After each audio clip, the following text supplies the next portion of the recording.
দেখছি কিন্তু আমি অনলাইন। আসসালামু আলাইকুম, কেমন আছেন সবাই? চলে আসলাম নতুন একটি ব্লগ নিয়ে। তো ভালো লাগলে অবশ্যই লাইক কমেন্ট করবেন আর চ্যানেলটি সাবস্ক্রাইব করবেন। আর কে কোথা থেকে দেখছেন অবশ্যই কমেন্ট বক্সে জানাবেন। তো সকাল সকাল চলে আসলাম হচ্ছে এখানে বাহিরে আসার পরে দেখলাম যে কাপড় চোপড় এগুলো ধোয়া যাবে না, যে গরম আর অনেক রোদ উঠছে। তো কাপড় চোপড় আমি বের করে রাখছিলাম কাপড় চোপড় যে এগুলো হচ্ছে ধুবো, কিন্তু পরে যখন আমি রুম থেকে বের হইলাম দেখলাম যে প্রচন্ড রোদ রোদ আর গরম। তো ভাবলাম যে না, এগুলো আর ধোয়া যাবে না, আজকে থাক, বিকেলবেলা ধুবো, যদি সময় পাই ধুবো, নাহলে নাই। তারপরে এগুলো আবার গুছায় রেখে আসলাম রান্নাঘরে এসে যে আমি এখানে চাল ভিজায় রাখছিলাম আর এই যে মুরগি দুইটা বের করে রাখছি। তো আমি একটা দেড়টা মুরগি রান্না করব আজকে। আজকে রান্না করব হচ্ছে তেহারি। ওরা তেহারিকে বলে হচ্ছে কাবুলি। তো কাবুলি রান্না করব আজকে। তো কাবুলি রান্না করার জন্য যা যা লাগবে আমার বেশি কিছু লাগে না, পেঁয়াজ আর কিছু মশলা হলেই হয়। তারপরে এই যে আমি বের করে নিচ্ছি এখানে আমি মানে কাটিং বোর্ড এটা দিয়ে কাটবো, চাকু বের করে নিলাম, এখন মুরগিগুলো কাটবো। তো মুরগি কাটার পরে আমি ওইদিকে রান্না বসাই দিছি, তারপরে আমি আর কোনো ভিডিও নেই নাই, ভাবলাম যে প্রতিদিন এই রান্নাটা আগেও দেখছেন, এই জন্য আর ভিডিও নেই নাই। তো এখানে আমি একটা আইস ফেসিয়াল করতেছি, যেটাকে আমি হচ্ছে দীপিকা পাডুকোনকে দেখছিলাম। ও হচ্ছে আইস ফেসিয়াল করে, ওরা মানে বেশিরভাগ নায়িকারা এই আইস ফেসিয়াল করে। তো এটা একটা বরফ আমি হচ্ছে একটা বাটির মধ্যে দিয়ে হালকা পানি দিয়ে নিছিলাম। তো এখন ওইটার ভিতরে আমি 30 সেকেন্ড করে মুখটাকে ভিজায় রাখতেছি। এটাকেই বলে আইস ফেসিয়াল। এটা করলে হচ্ছে মুখে ব্রাইটনেস আসে, তারপরে যে মুখের স্কিনটা অনেক টান টান হয় আর স্কিন টোনটা ব্রাইট হয়। তো আমি এই জন্য একটু করতেছিলাম, এটা আমি করি মাঝে মাঝেই করি, মানে যখন দেশে গেছি প্রতিদিনই করা হয়েছে একবার করে। আর এখানে আসার পরে এখনো পর্যন্ত করি নাই, কিন্তু বরফ কিন্তু ফ্রিজে রেখে দিয়েছিলাম, তো করা হয় না। তো আজকে ভাবলাম যে না, আজকে তো রান্না বান্নার ঝামেলা একটু কম, যেহেতু রান্না বসাই দিয়েছি, হাতে অনেক সময় আছে, তাহলে আইস ফেশিয়ালটা করে নেই। তারপরে এই যে করা শুরু করে দিলাম। আর এই যে তারপরে ফেশিয়াল করার পর আমি একটু দেখতেছিলাম যে আমার স্কিনটা অনেক টান টান দেখা যাচ্ছিল, আমার নিজের কাছে মানে অনেক ঠান্ডা ঠান্ডা একটা ভাব মানে আসতেছিল। তারপরে আমি একটু দেখাইলাম, আপনাদের সাথে শেয়ার করলাম। আসলে এই আইস ফেশিয়ালটা কিন্তু অনেক কার্যকরী একটা ফেশিয়াল। অনেক এইটা হচ্ছে নায়িকারা বেশিরভাগ করে, আমরা তো আর নায়িকা না, তারপরে করতে চেষ্টা মানে সমস্যা কি। তো এখানে আমি বসে রান্না ওইদিকে বসাই দিছি, ভাবলাম যে রান্না বসাই দিছি, ঘরে আর যায় কি করবে, এখানেই বসে থাকি। তো এখানে বসে বসে আমি আপনাদের সাথে একটু কথা বলতেছিলাম। তো কি বলতেছিলাম হয়তো বা আমার এখন মনে নাই, আমি আবার রেকর্ডিং করতেছি ভিডিও। তো বলতেছিলাম হয়তো যে রান্না বসাই দিছি, কাজের চাপ তেমন নাই। আর ওইদিকে ম্যাডামরা সবাই বাসায় আছে, সবাই কথা বলতেছে, ওইদিকে ফয়সাল হচ্ছে চিল্লাচিল্লি করতেছে, আমার এখান থেকে আওয়াজ আসতেছে। তো এই জন্য এগুলাই হচ্ছে বলতেছিলাম। তো রান্না বান্না প্রায় শেষের দিকে, আজকে ফল কাটাও নাই, ফল সব কিছু শেষ হয়ে গেছে, মানে বাসার অনেক বাজার শেষ হয়ে গেছে।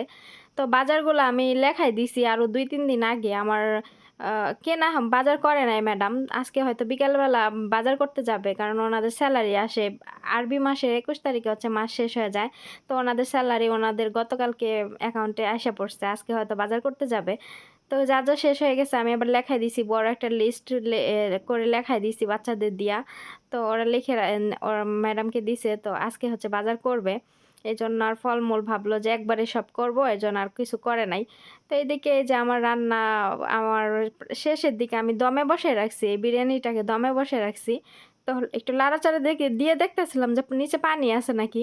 এখন নিচে পানি নাই, তবে আমার মনে হয় চালটা আর একটু ফোটার দরকার, এই জন্য আমি আরেকটু লাড়াচাড়া দিয়ে সুন্দর মতো করে তারপরে আরেকটু দমে বসায় রাখবো, তাহলে মনে হয় আরেকটু বেশি পারফেক্ট হবে আর কি রাইসটা। তো এইভাবে আমি একটু লাড়াচাড়া দিতেছিলাম, দিয়ে হচ্ছে করতেছিলাম। আর কি মানে প্রতিদিন আর কি ভিডিও বানাবো, রান্নাঘর ছাড়া ভিডিও দিতে পারি না। ওরা সবাই বাসায় থাকে, এজন্য ওরা আর কিছুদিন পর বাসায় থাকবে না, তখন আমি বাসার সব জায়গার ভিডিও দিতে পারবো, যে আমি আসলে সকাল থেকে দুপুর পর্যন্ত কি কি করি। তো এগুলো আমি টুকটাক নিয়ে ইনশাল্লাহ আমি সামনে হচ্ছে ভালো ভালো ভিডিও ছাড়তে পারবো ওরা যখন না থাকবে। তারপরে এই যে একটু রান্না বান্না শেষ আমার, এখন আমি মুছতেছিলাম সবকিছু, আহ কি বলে মানে একটা কাপড় ভিজায়া তারপরে চুলাটা মুছতেছিলাম।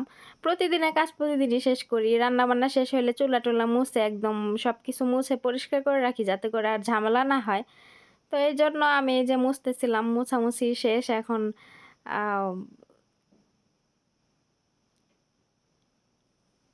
হাঁড়ি-পাতিলও দেখতেছিলাম যে সবকিছু ঠিক আছে নাকি। তো হাঁড়ি-পাতিল একটু গুছাইতে হবে। আমি এখনো একটু এলোমেলো আছে, গুছাইতে হবে। তো এদিকে আমি একটু রান্নাঘরটা ঝাড়ু দিয়ে নিব। কারণ রান্নাঘরও দেখলাম একটু ময়লা আছে। আমি আবার এটাকে মুছবো তো ডেটল দিয়া। তো মুছলে আবার এই যে ময়লা থাকলে মোছা ভালো হয় না। এজন্য মোছার আগে একটু পরিষ্কার করে নিলে আরকি তখন মুছলে একদম সুন্দর লাগে ফ্লোরটা। তো এইজন্য আগে একটু ঝাড়ু দিয়ে নিতেছি যে ময়লা যদি থাকে। আর বেশিরভাগ চুল পাওয়া যায়। ওই বাচ্চাদের মাথা থেকে চুল মনে হয় পড়ে।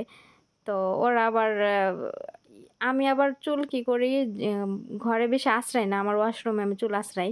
আর আমার মাথা থেকে চুল রান্নাঘরে পড়বে কিভাবে? ওদের থেকেই পড়ে। ওরা মাঝে চুল ছাইড়া হাঁটে তো। ওদের থেকে ছোট চুল পড়ে। তো এজন্য আমি একটু ঝাড়ু দিয়ে নিলাম। আর রান্নাঘর মুছতে গেলে চুল যদি পড়ে তাহলে মনে করেন যে মানে রান্না মানে ভাল লাগে না মুছতে। চুল বাইজা থাকে ইসে। তারপরে এই যে আমার এই যে তেহারি রান্না করা শেষ। কাবুলি রান্না করা শেষ। তো এখন এই যে আরেকটু যে দমে বেশি করে বসায় রাখছিলাম না, তখন এখন ভালো হইছে। একদম মানে রাইসটা একদম সফট হইছে অনেক। তো এই যে লাড়াচাড়া দিয়ে নিলাম। এখন এই যে ধোয়া-ধুয়ির পালা। এখন বেসিনে কিছু থালা-বাসন ছিল, এগুলো একটু ধুইয়া নিতেছি। বেশি কিছু ছিল না, অল্প ছিল। যেহেতু আজকে রান্না-বান্না বেশি ঝামেলা নাই, থালা-বাসনও বেশি নোংরা হয় নাই। তারপরে আজকে ফল-টল কাটা নাই, সালাদও নাই, শুধু শসা ছিল। তো আ শসাটা কাটছি। তো আজকে ধোয়া-ধুয়ির মানে কাজও কম। থালা-বাসনও বেশি হয় নাই। তো এই যো একটা মানে বোল আর হচ্ছে একটা চামচ এগুলাই হইছিল। তো এগুলাই আমি একটু ভালো করে ধুইয়া নিতেছিলাম। যেদিন মনে করো সবজি কাটা হয়, তারপর ফলমূল কাটা হয়, সালাদ কাটা হয়, সেদিন আর কি রান্না-বান্নার একটু ঝামেলা থাকে বেশি, কাটাকাটির ঝামেলা বেশি থাকে। তো এইদিকে আমি এই যে করতেছিলাম, আবার একটু মুছতেছিলাম।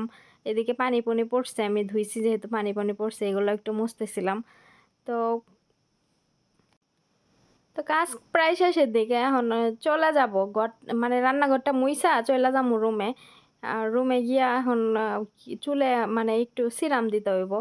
আর চুলটা কেমন জানি রুক্ষ হইতেছে, একটু সিরাম দিতে হইব। আর এদিকে বেসিংটা যখন করছে, টাইলস লাগাইছে, তখন এই যে বেসিংটার এই যে পানি যায় যে মুখটা, ওইটা একদম ছোট করে ফেলছে। পানি সহজে যাইতে চায় না, বাইঝা পড়ে। আমি আবার ওই যে একটা পানি মানে করে যে ময়লা করে, ওইটা দিয়ে আবার একটু পরিষ্কার করে নিলাম। এখানে এই যে ময়লার ব্যাগ, এটা আমি এখন বাইরে রেখে দিমু। তো এখন এই পর্যন্তই। একটু পরে আপনারা হচ্ছে আমি রুমে গিয়ে কি করলাম এটা নিয়ে শেয়ার করব। অবশ্যই ভিডিওটা দেখতে থাকুন। আর ভালো লাগলে অবশ্যই প্লিজ আপুরা ভাইয়ারা সাবস্ক্রাইব করে দিবেন।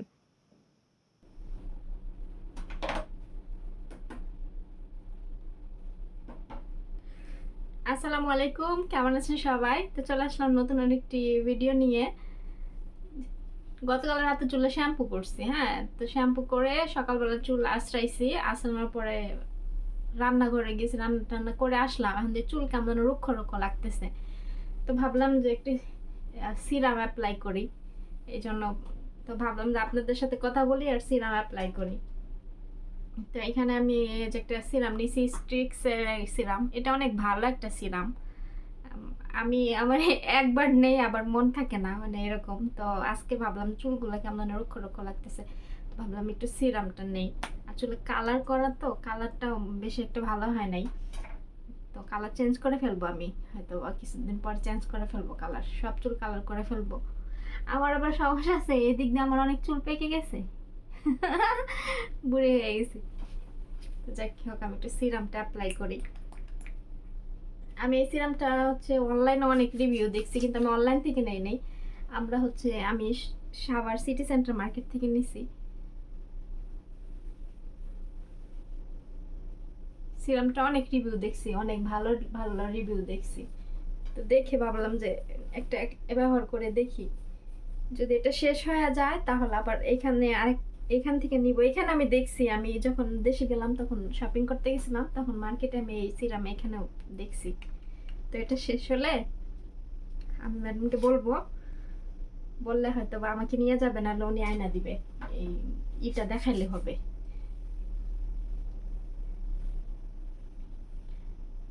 বাংলাদেশে তো 550 টাকা দিয়ে কিনছিলাম, এখানে কয় টাকা এখন কে জানে।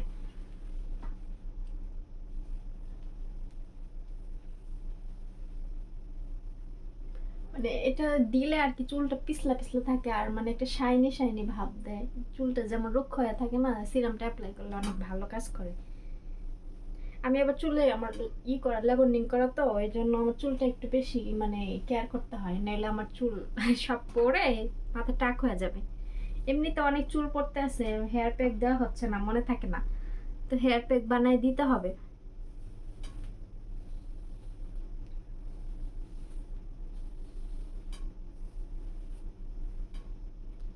একটা বেনি করে ফেলি,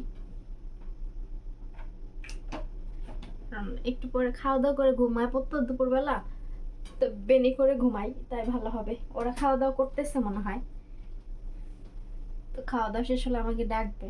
কয়টা বাজে? 12টা এখনো বাজে নাই, 12:15 বাজে। ওরা রান্নাঘরে চলে আসছে খাওয়া দাওয়া করার জন্য। অনেক সকালে নাস্তা করে তো ওদের ক্ষুধা লেগে যায়। আমি শব্দ পাচ্ছি যে ওরা রান্নাঘরে চলে আসছে নাস্তা করার জন্য, সরি, লাঞ্চ করার জন্য। এই জন্য আমি আগে আগে রান্না বান্না শেষ করি। আমি জানি যে ওরা বাসায় থাকলে তো 12টার আগে লাঞ্চ করতে আসে, তো আমি এর জন্য আগে থেকে রান্না বান্না শেষ করে রাখি। এখন চুলটাকে এই যে বেনি করে রেখে দিব, তারপরে খাওয়া দাওয়া করে ঘুম দিব। বিকালবেলা উঠবো একবারে। বিকালবেলা উঠলে আজকে কাজ আছে, জানি না আজকে রান্না কি করতে বলে। কাপড় চোপড় ধুবো, সকালবেলা কাপড় চোপড় ধুই নাই। মানে কাপড় চোপড় ধুইতে গেছিলাম, কিন্তু দেখি যে অনেক বাহির অনেক রোদ উঠছে, তো ভাবলাম যে এই রোদের মধ্যে আর কাপড় চোপড় ধোয়ার এনার্জি নাই, বিকালবেলা ধুমো, এই জন্য আর ধুই নেই। তো ওগুলা কাপড় চোপড় সব মেশিনের কাছে রাইখা দিচ্ছি। বিকালবেলা ঘুম থেকে উঠা কাপড় চোপড় মেশিনে দিয়ে পরে হচ্ছে অন্য কাজ করব।